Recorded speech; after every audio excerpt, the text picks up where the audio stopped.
Class 10 की biology, उसका आज हम चैप्टर नंबर 2 का नेक्स्ट टॉपिक स्टडी करेंगे जो कि है functioning of kidney and osmoregulatory function of kidney. ये दो टॉपिक जो है वो आज हम इस लेक्चर में डिस्कस करेंगे।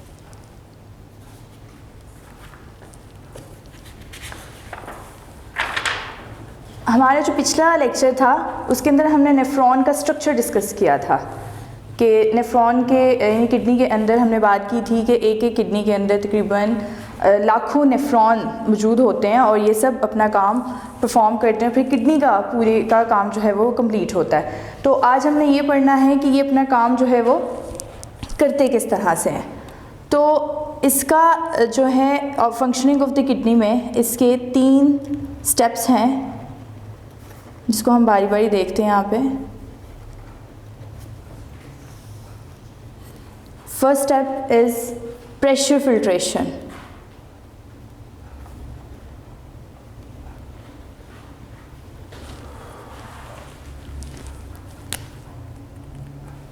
प्रेशर फिल्ट्रेशन में क्या होता है कि जब किडनी के अंदर ब्लड एंटर होता है तो फुल प्रेशर के साथ एंटर होता है। यहाँ पे ये जो फर्स्ट पार्ट हमने देखा था रीनल कार्पोसल का, ये बोमन कैप्सूल जहाँ पे था और ये कैपिलरीज थी, ये कैपिलरीज का गुच्छा है। और ये जो 2 आपको यहाँ पे ये नालियाँ नज़र आ रही होंगी, ये आर्ट्रियोल्स हैं जो कि इसके अंदर जो है वो एंटर होती हैं ब्लड को लेकर। उसके बाद ये यहाँ पे ब्रांचेस में तब्दील हो जाती हैं। इन ब्रांचेस से फिर आगे से यहाँ से इधर ये ब्रांचेस जो है ये निकलती हैं। उसके बाद ये जो पूरे का पूरा पार्ट है ये इसने सारा यूं जो है इन्हीं कैपिलरीज ने ये सारा इसको यहाँ तक कवर किया होता है। और ये कलेक्टिंग डक्ट पे आके ये कैपिलरीज ख़त्म हो जाती हैं। उससे पहले तक इसने जो है ये पूरा नेफ्रॉन जो है उसको कवर किया होता है। अब यहाँ पे सबसे पहले क्या होता है कि सबसे पहले जब प्रेशर फिल्ट्रेशन में यहाँ पे फुल प्रेशर के साथ जो है वो ब्लड एंटर होता है तो वो इतना ज़्यादा प्रेशर होता है कि वहाँ पे सिवाय ब्लड सेल्स के अलावा, यानी यहाँ से इधर ब्लड सेल्स जो हैं वो साइज़ में बड़े होते हैं, रेड ब्लड सेल्स, तो वो यहाँ से जो है वो पास नहीं होते। इसके अलावा वाइट ब्लड सेल्स यानी कि रेड ब्लड सेल्स जितने भी ब्लड की जितने भी सेल्स हैं वो इधर इसमें से पास नहीं होते।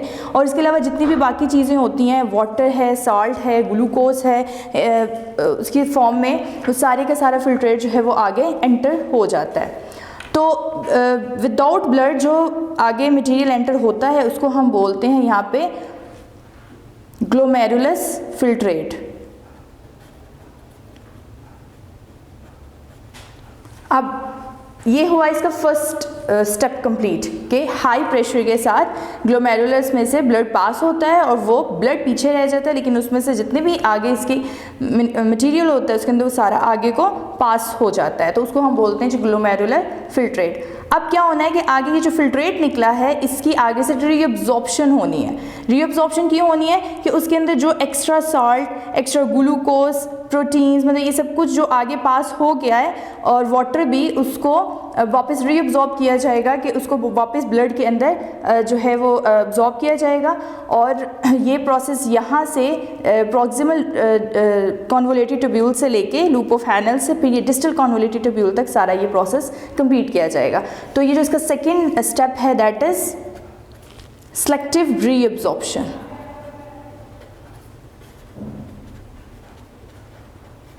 सेलेक्टिव रीअब्जॉर्प्शन में क्या होगा कि जब ये प्रॉक्सिमल कॉन्वोलेटेड ट्यूब्यूल से यहाँ से गुजरता जाएगा तो ये जो कैपिलरीज हैं ये 1 सेल थिक होती हैं, मतलब बहुत पतली हैं। इसके अंदर डिफ्यूजन, ऑस्मोसिस, एक्टिव ट्रांसपोर्ट, जहाँ पे जो मूवमेंट काम आए उसको इस्तेमाल करके रीअब्जॉर्प्शन होती जाती है। लेकिन प्रॉक्सिमल वाले हिस्से में यहाँ पे मेनली साल्ट्स की और यहाँ तक लूप ऑफ हैनल की जो नीचे डिसेंडिंग लिम्फ है, नीचे जाता हुआ जो लिम्फ है इसका, यहाँ तक इसके अंदर वाटर और ग्लूकोज इसकी जो है वो रीअब्जॉर्प्शन होती है। उसके बाद यहाँ से जो है ऑनवर्ड आगे से साल्ट्स की एंड अगेन वाटर की जो रह गया बच गया उसकी जो है वो रीअब्जॉर्प्शन हो जाती है। उसके बाद जो इसका लास्ट स्टेप है दैट इज ट्यूब्यूलर सिक्रेशन। अब इसमें क्या होगा कि जितनी भी अब जो आगे कलेक्टिंग डक्ट में एंटर हो गई है उसको जो है वो टिपिकली उसको प्योर यूरिन बोलेंगे। अब ये यूरिन कहलाएगा, इससे पहले ये यूरिन नहीं था, इससे पहले अभी इसके अंदर बहुत सारी चीज़ें ऐसी थी जो वापस ब्लड में जा सकती थी, जिनकी भी ज़रूरत थी, लेकिन वो बस वहाँ से पास ऑन हो गई थी। अब जब ये कलेक्टिंग डक्ट के अंदर एंटर हो जाता है तो यहाँ पे ये क्या कहलाता है, यूरिन कहलाता है। तो यहाँ पे अब जो एक्स्ट्रा चीज़ें बच गई हैं जिनका निकलना ज़रूरी है बॉडी के अंदर से, उसको यहाँ से निकाल दिया जाएगा और वो सारी कलेक्टिंग डक्ट में इकट्ठी हो जाएंगी। तो ये बहुत ज़रूरी है करना, क्यों? क्योंकि इसकी वजह से जो है ट्यूबुलर सिक्रेशन बहुत ज़रूरी है। इसकी वजह से पीएच को मेंटेन रखना, साल्ट की कंसंट्रेशन को मेंटेन रखना। पीएच क्या होती है? That is the power of hydrogen, ठीक है। ये डिसाइड करता है कि बॉडी जो है वो एसिडिक मीडियम में है या जो है बेसिक मीडियम में है, और वो फंक्शन नहीं करती हमारी बॉडी का अगर थोड़ी सी भी पीएच में जो है वो कमी पेशी हो जाए। तो ये ब्लड की पीएच को मेंटेन रखने के लिए, साल्ट्स की कंसंट्रेशन को मेंटेन रखने के लिए, करेक्टिन आयंस को बैलेंस रखने के लिए, आयंस डिफरेंट को बैलेंस करने के लिए, यूरिया को बैलेंस करने के लिए ये जो है सिक्रेशन जो है वो बहुत ज़रूरी है। तो यहाँ पे आगे जो है एंड पे ये जितनी भी लास्ट वाले स्टेप में ये जितनी भी कलेक्टिंग डक्ट्स होती हैं, ये सारी कलेक्टिंग डक्ट्स इकट्ठी होके एक पिरामिड की, जो एक रीनल पिरामिड यूँ बना हुआ था आपकी बुक में, यूँ कोन की शेप में इस तरह से, इसके अंदर जो है एक के अंदर ही हज़ारों जो है वो नेफ्रॉन्स मौजूद होते हैं। तो ये सारी की सारी आपने पिछली डायग्राम में देखा था कि येलो कलर से यूँ बाहर निकल रही थी। तो ये सारी की सारी कलेक्टिंग डक्ट जो है ये इकट्ठी होके एक बड़ी सी पैपिलरी डक्ट बना देती है, और वो जो पैपिलरी डक्ट हैं सारी वो फिर ओपन हो जाती हैं किसके अंदर? यूरेटर के अंदर, और यूरेटर जो है वो आगे से ब्लैडर में उस यूरिन को पहुंचा देता है। तो इस तरह से जो हमारा नेफ्रॉन है वो फंक्शन करता है। तो हमारा जो नेक्स्ट टॉपिक है वो है osmo regulatory function of the kidney, यानी कि किडनी आपकी वाटर की कंसंट्रेशन को, यानी कि काम कैसे करता है, इसको ये हदायत कैसे मिलती हैं, इसे कैसे पता चलता है, ये एब्जॉर्प्शन कैसे करनी है इसने, और किन चीज़ों को बाहर निकालना है, कौन सी इसके पास वेस्टेज हैं। तो ये इसको पता चलता है, इसका काम ही यही है किडनी का, ऑस्मो रेगुलेटरी फंक्शन को परफॉर्म करना। Osmo regulatory function osmo regulation से निकला है। इसका क्या मतलब है कि to balance the water, to balance the water concentration, ठीक है, पानी की कंसंट्रेशन को बॉडी के अंदर जो है वो मेंटेन करना। तो इसके लिए हमारे पास जो ऑर्गन मौजूद है वो है किडनी। अब ये किडनी कैसे काम करती है? हमें दो सिचुएशंस का सामना करना पड़ता है। एक सिचुएशन है कि जब हमारी बॉडी के अंदर जो है वो अगर वाटर की कंसंट्रेशन जो है वो बहुत ज़्यादा हो। पहले हम बात कर लेते हैं एक्सेस ऑफ द वाटर। अगर बॉडी के अंदर वाटर जो है वो बहुत ज़्यादा है, यानी कि आप ठीक तरीके से वाटर को ले रहे हैं, पानी ठीक तरीके से पी रहे हैं, या फिर अगर पानी नहीं पीते नॉर्मली तो जूसेस वगैरह का इस्तेमाल और सलाद वगैरह का इस्तेमाल, फ्रूट्स वगैरह का इस्तेमाल नॉर्मली कर रहे हैं, तो बॉडी फ्लूइड्स की कमी नहीं होती। तो अगर ऐसा हो तो फिर क्या होता है कि किडनी जो यूरिन बनाती है, जो यूरिन फॉर्मेशन होती है वो होती है हाइपोटोनिक हाइपोटोनिक होती है, मतलब डाइल्यूट यूरिन बनाता है ये विद मोर वाटर।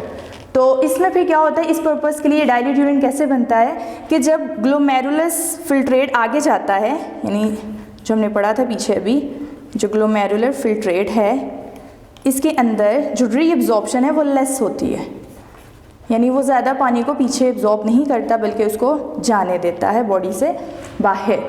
तो इससे क्या होता है कि एक तो आप जो हमारा यूरिन है ना उसके अंदर यूरिया मौजूद होता है, एंड यूरिया इज़ एसिडिक। तो इसकी वजह से आपको जो है वो फिर यूरिनरी सिस्टम की जो प्रॉब्लम्स है वो नहीं फेस करनी पड़ती, ठीक है, बैलेंस भी ठीक तरीके से रह लेता है बाकी सारी चीज़ों का, और इजीली जो है ये आपके अंदर से वो एक्स्ट्रा सॉल्ट्स वगैरह को और एक्स्ट्रा चीज़ों को रिमूव करवा देता है। दूसरी जो सिचुएशन है वो तब हमें फेस करनी पड़ती है जब हमारे अंदर जो है वो कमी होती है, शॉर्टेज होता है वाटर का, यानी अगर आप वाटर ठीक तरीके से कंटेन नहीं कर रहे, नहीं ले रहे, तो फिर क्या होगा, जो यूरिन फॉर्मेशन है, जो यूरिन बनेगी वो बनेगा हाइपरटोनिक बनेगा। हाइपरटोनिक का क्या मतलब है कि यूरिन जो है वो आपका कंसंट्रेटेड बनेगा, गाढ़ा होगा। तो ये गाढ़ा कैसे बनता है? ये ऐसे बनेगा कि जब रीअब्जॉर्प्शन होगी आपकी वहीं पे प्रॉक्सिमल और डिस्टल कॉन्वोल्यूटेड ट्यूब्यूल तक जो रीअब्जॉर्प्शन होनी है वो सारी की सारी रीअब्जॉर्प्शन ज़्यादा होगी, मोर होगी, यानी पानी बहुत कम है बॉडी के अंदर। तो फिर बॉडी जो है ज़्यादा पानी को बाहर नहीं जाने देती, वो ज़्यादा से ज़्यादा पानी को पीछे होल्ड करके रखती है, रीअब्जॉर्ब करके रखती है, क्योंकि उसे पता है आप पहले इतना ज़्यादा कंटेन नहीं कर रहे, तो अगर आपने इन फ्यूचर भी कंटेन ना किया तो फिर आपको डिहाइड्रेशन हो सकती है। तो आपको अगर ऐसी सिचुएशन को भी फेस करनी पड़े तो आप नोट करना कि फिर हमें जो यूरिन आता है वो भी जलन होती है उसके साथ ना यूरिनरी ट्रैक के अंदर, क्योंकि ये एसिडिक है। तो जब आप प्योर निकाल रहे हैं यूरिया, अब इसमें वाटर नहीं है, वाटर आप ऑलरेडी कम यूज़ कर रहे हैं, तो फिर हमें जलन होती है और उसकी वजह से हमें और भी सिचुएशंस को जो है वो फिर फेस करना पड़ता है। इन सारी चीज़ों को कंट्रोल कौन करता है? इसको ये सब हमारा हमारे हार्मोन्स हैं, तो ये सारा कुछ हमारे हार्मोनल कंट्रोल में होता है।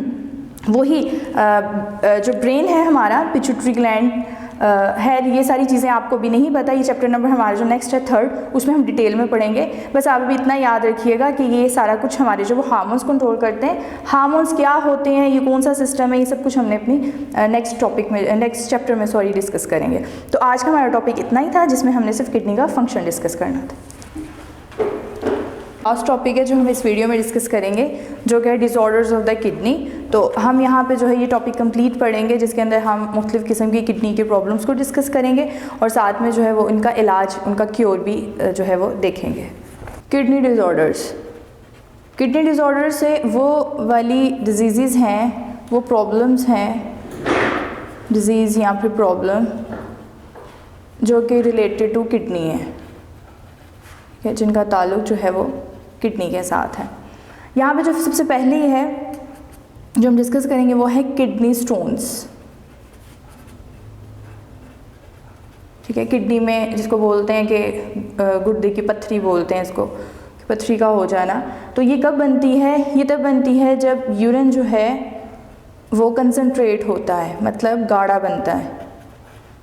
ठीक है, जो आपका यूरिन है वो कंसंट्रेट बनता है, और वो कंसंट्रेट क्यों बनता है? क्योंकि वहाँ पे जो है वो साल्ट्स जो है वो बनते हैं, उनके क्रिस्टल्स बनते हैं, उनके क्रिस्टल्स बन जाते हैं साल्ट्स के, तो उसकी वजह से वो कंसंट्रेट हो जाता है। अब वो साल्ट्स कौन कौन से होते हैं?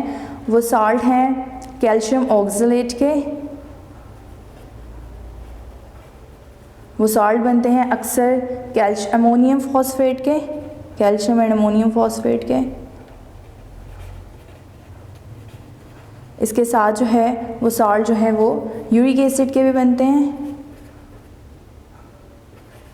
और ये सारे जो क्रिस्टल्स हैं ये अक्सर जो है वो इनके जो क्रिस्टल्स हैं वो हमारी किडनी में जो अक्सर बन जाते हैं। तो ऐसे जो क्रिस्टल्स होते हैं वो हमारे यूरिनरी ट्रैक में से पास ऑन नहीं हो सकते, जिसकी वजह से वहाँ पे एक्यूमुलेट हो जाते हैं, इकट्ठे हो जाते हैं, और फिर जो है वो हार्ट से डिपॉजिट्स बना देते हैं, जिनको किडनी स्टोन्स कहते हैं। अब ये जो स्टोन होते हैं, इनके नाम से आपके जहन में आ रहा होगा कि बहुत सा बड़ा पत्थर बन जाता है, स्टोन बन जाता है।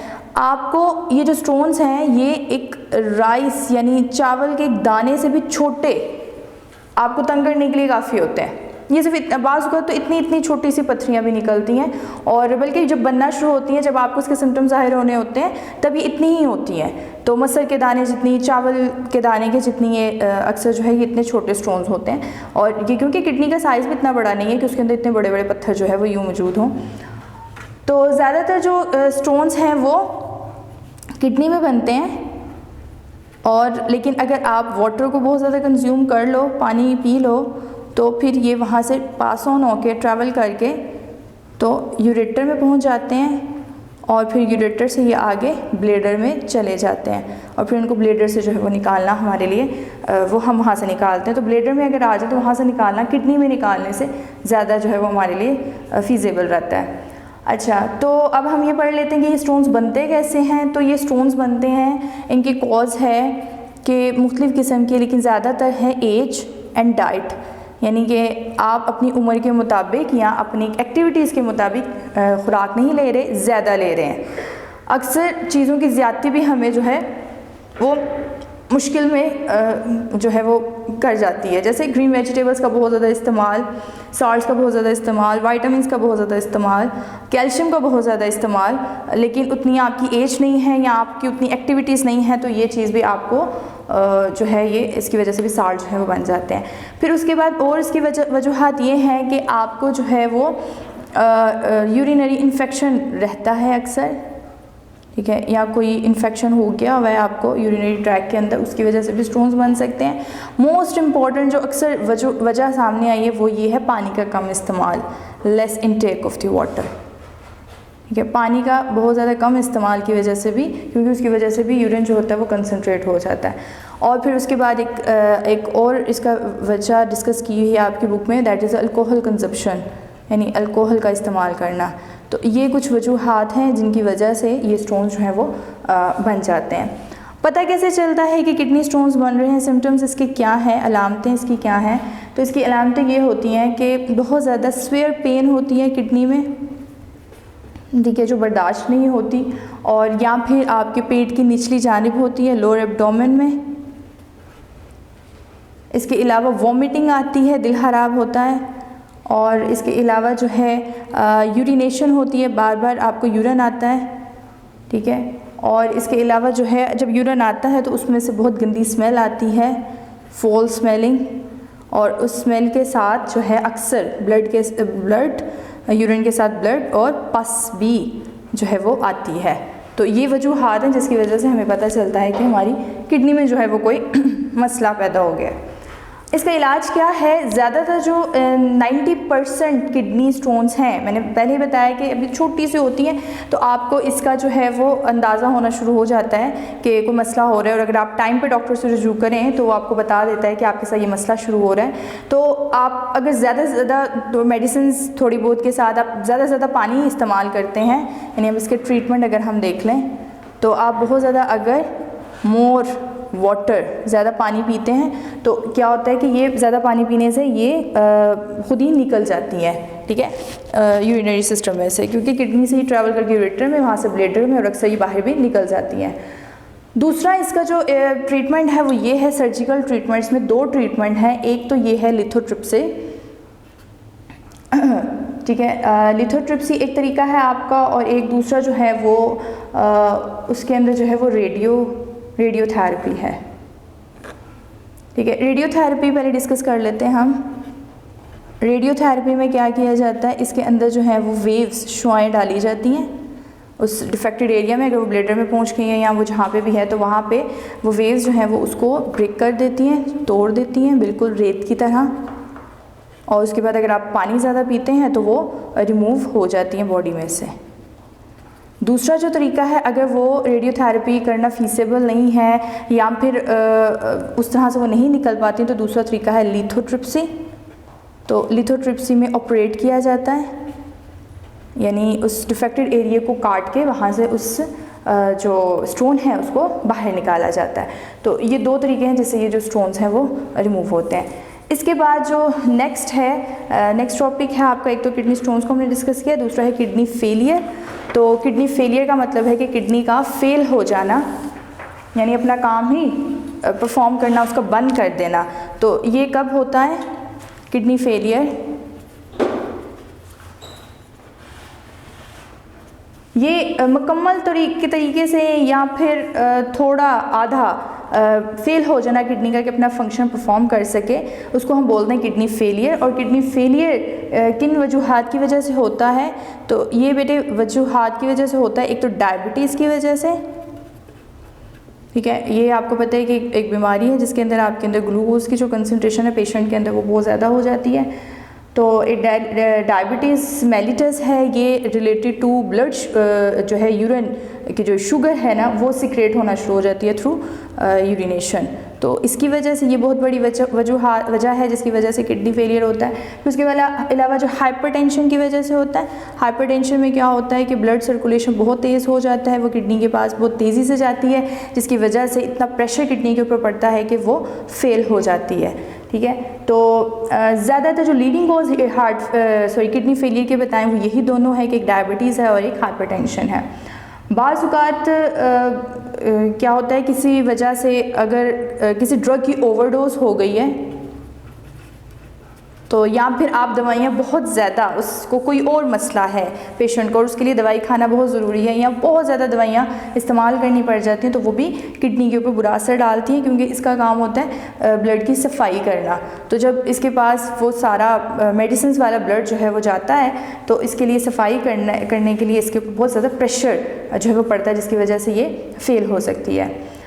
किडनी फेलियर के जो सिम्टम्स हैं वो भी बिल्कुल थोड़े बहुत जो है वो किडनी स्टोन्स की तरह के ही हैं, लेकिन कुछ ज़्यादा सीवियर सिम्टम्स इसमें नज़र आते हैं। वो क्या है कि इसमें भी जो है वो वॉमिटिंग आती है, ठीक है, नौजिया, दिल ख़राब रहता है, और क्योंकि आपके अंदर इम्प्योरिटीज़ बहुत ज़्यादा हो गई है ना, जो यूरिन के ज़रिए बाहर नहीं निकल पा रही, तो वो जब जिस्म के अंदर इकट्ठी हो जाती हैं तो फिर आपको ये सिचुएशन को फेस करना पड़ता है।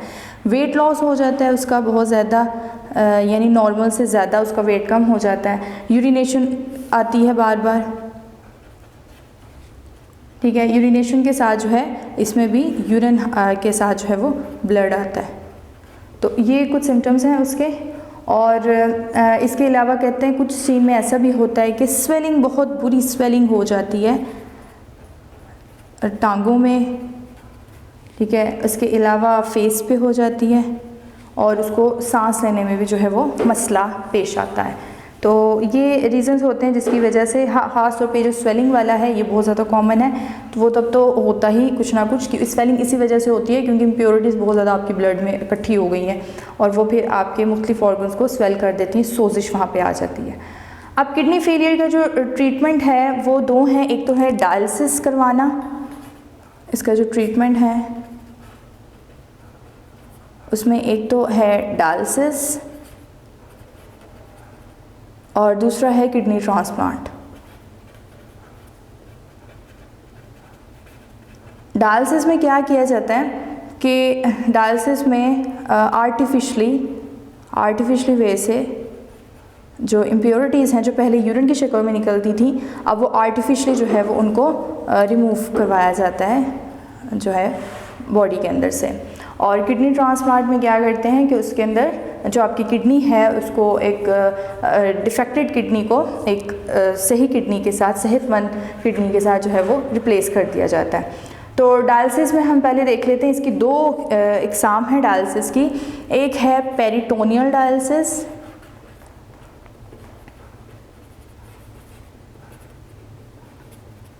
पेरिटोनियल डायलिसिस में क्या किया जाता है, ये आप अपनी जब बुक वाली डायग्राम देखिएगा यहाँ पे जो आपकी बुक में बनी हुई है। तो पेरिटोनियल में ये जो कैविटी बनी हुई है आपकी बुक में, ये पेरिटोनियम कैविटी है, ये वाली, ठीक है। अब ये कैविटी कौन सी कैविटी, इसको कहते हैं खाली जगह को। ये वो कैविटी है जिसके अंदर ये आपकी पेट से, चेस्ट से शुरू होकर नीचे पेट तक जाती है, और इसके अंदर जितने भी आपकी जो एलिमेंट्री कैनाल है, लिवर है, ये जितने भी ऑर्गन्स हैं, ये सारे इसी कैविटी के अंदर जो है वो लाई करते हैं। ये जो इसकी दीवारें हैं इसको पेरिटोनियम वॉल कहते हैं, और इस दीवार के इर्द गिर्द सारी जो कैपिलरीज़ हैं, यहाँ पे भी सारी, इधर ये कैपिलरीज़ का जो है वो यहाँ पे सारी क्लस्टर मौजूद होता है इर्द गिर्द। अब हम इसमें क्या करते हैं पेरिटोनियम डायलिसिस में कि जो डायलिसर फ्लूइड है, ये जो आपको दिख रहा है, ये फ्लूइड है डायलिसर, इसको जो है वो बॉडी के अंदर इस कैविटी में डाला जाता है। और इस कैविटी के अंदर इसको जब डालते हैं यहाँ पे, तो यहाँ पे जो कैपिलरीज़ हैं जो कि ब्लड लेके आई हुई हैं, उनके अंदर वेस्टेज वाला ब्लड मौजूद है, वो सारी की सारी वेस्टेज को इस डायलिसर फ्लूइड के अंदर डिफ्यूज़ करवा देंगी, ठीक है, और प्योर ब्लड जो है वो उन कैपिलरीज़ के अंदर रह जाएगा। जब ये कुछ देर के लिए इधर अंदर डायलिसर फ्लूइड को रखने के बाद हम वैसे ही जैसे हमने इसको अंदर डाला था वैसे ही हम इसको जो है वो बाहर निकाल देंगे, और ये जो है वो बॉडी के अंदर से जितनी भी वेस्टेज है उसको बाहर निकाल देगा।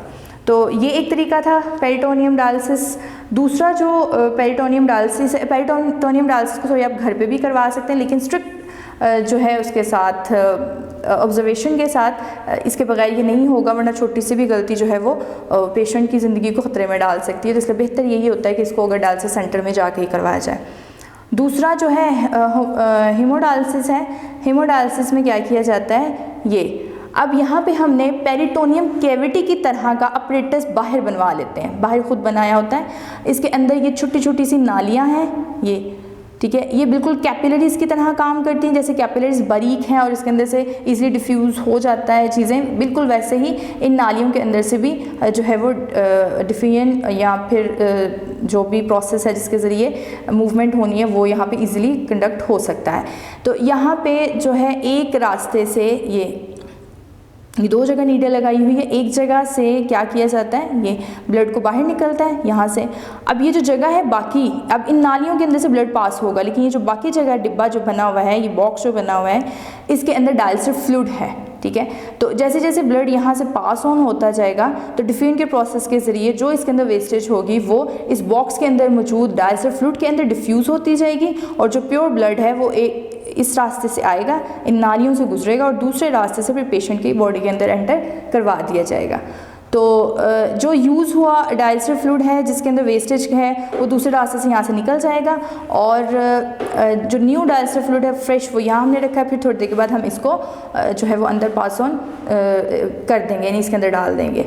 तो ये जो डायलिसिस है ये वाली टाइप है, इसको जो है स्ट्रिक्टली डायलिसिस सेंटर में ही करवाया जाता है, इसको घर में नहीं करवाया जा सकता। मशीनरी ऑब्वियसली घर में नहीं पाई जाती, और अगर हो भी तो इसको चलाना, इसको इस्तेमाल करना ही जो है वो बहुत बड़ी मेन टास्क होता है। दूसरे नंबर पे इन दोनों डायलिसिस के अंदर पेशेंट को जो है वो होश में रखा जाता है, पेशेंट को बेहोश नहीं करते, और फिर उसको ये बहुत ही पेनफुल है, अखीर किस्म का पेनफुल है कि पेशेंट को जितने घंटे ये सारा काम हो रहा होता है उसको वो बर्दाश्त करना पड़ता है। अक्सर वीक में 2 से 3 दफ़ा डायलिसिस करवाया जाता है, क्योंकि हम इतनी देर वेस्टेज को अपने अंदर नहीं रख सकते। आप यहाँ से अंदाज़ा लगाएं कि एक दिन में हमें कितनी दफ़ा यूरिनेशन आती है, तो उसको जो है वो यूरिनेशन बिल्कुल कम्प्लीटली आ ही नहीं रही, तो या और उसकी वेस्टेज रिमूव नहीं हो रही, तो वो उसके अंदर है, वो निकालना बहुत ज़रूरी है।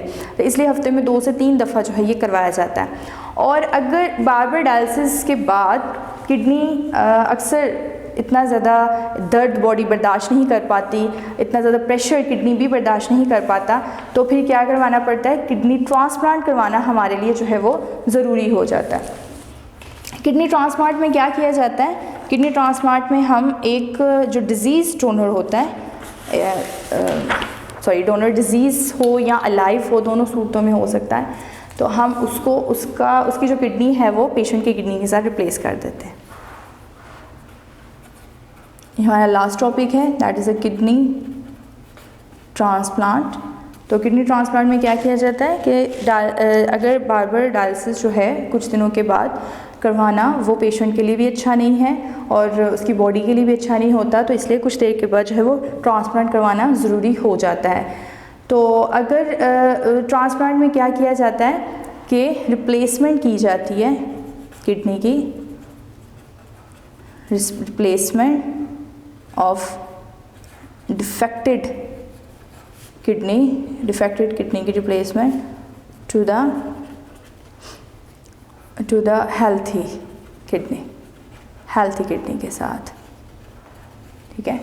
अब ये जो रिप्लेसमेंट है इसमें क्या किया जाता है कि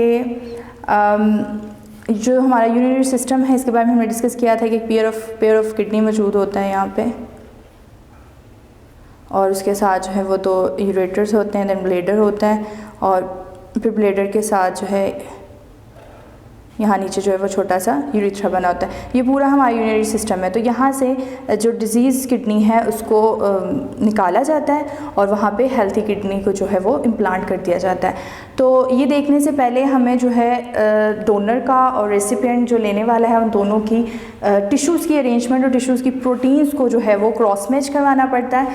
अगर वो क्रॉस मैच कामयाब हो जाए तो फिर हम उसको रिप्लेस कर देते हैं। अब देने वाला जो है वो ज़िंदा भी हो सकता है और ऐसा भी हो सकता है कि आप किसी मतलब मुर्दा है, मर गया है वो, लेकिन आपने उसके ऑर्गन्स को स्टोर किया हुआ है, या फिर आप उसी टाइम निकाल लेते हो जब तक कि उसके ऑर्गन्स डेड नहीं कर जाते, ठीक है। बाज़ को प्रिजर्व भी कर लेते हैं हम, तो आप उससे भी रिप्लेस कर सकते हैं। दूसरी बात, डोनर जो है वो ज़रूरी नहीं कि वो पेशेंट का रिश्तेदार ही हो, बाज़ औक़ात वो कोई अननोन अजनबी बंदा भी हो सकता है, लेकिन अगर उसकी टिश्यूज़ जो है वो क्रॉस मैच कर जाएँ तो हम उससे किडनी जो है वो ट्रांसप्लांट करवा सकते हैं। इसके बाद जो लाइफ स्पेन है किडनी का कि वो बंदा कितनी देर तक उस किडनी के साथ रह सकता है, तो उसकी ज़्यादातर जो मुद्दत होती है वो 10 से 15 साल होती है कि इतनी देर वो इस न्यू किडनी के साथ जो है वो सर्वाइव कर जाएगा। अगर सेहतमंद रहे, उस दौरान ध्यान रखे बाकी सारी चीज़ों को, तो उसे ज़्यादा अरसा भी निकाल सकता है। तो अगर ट्रांसप्लांट फेल हो जाए, बाज़ का जो हो जाता है ऐसे केस में, तो फिर क्या किया जाता है, दोबारा सेकंड ट्रांसप्लांट किया जाता है। और इस दौरान फर्स्ट और सेकंड ट्रांसप्लांट के बीच में अब फ़ौरन तो नहीं, ऐसे कोई मशीन तो है नहीं कि फ़ौरन खोला और उसका पुर्जा बदल दिया, तो इस दौरान थोड़ा वक्फा जो हो आता है बीच में, उस दौरान फिर दोबारा पेशेंट को डायलिसिस पर लगा दिया जाता है उस थोड़ी देर के टाइम के लिए।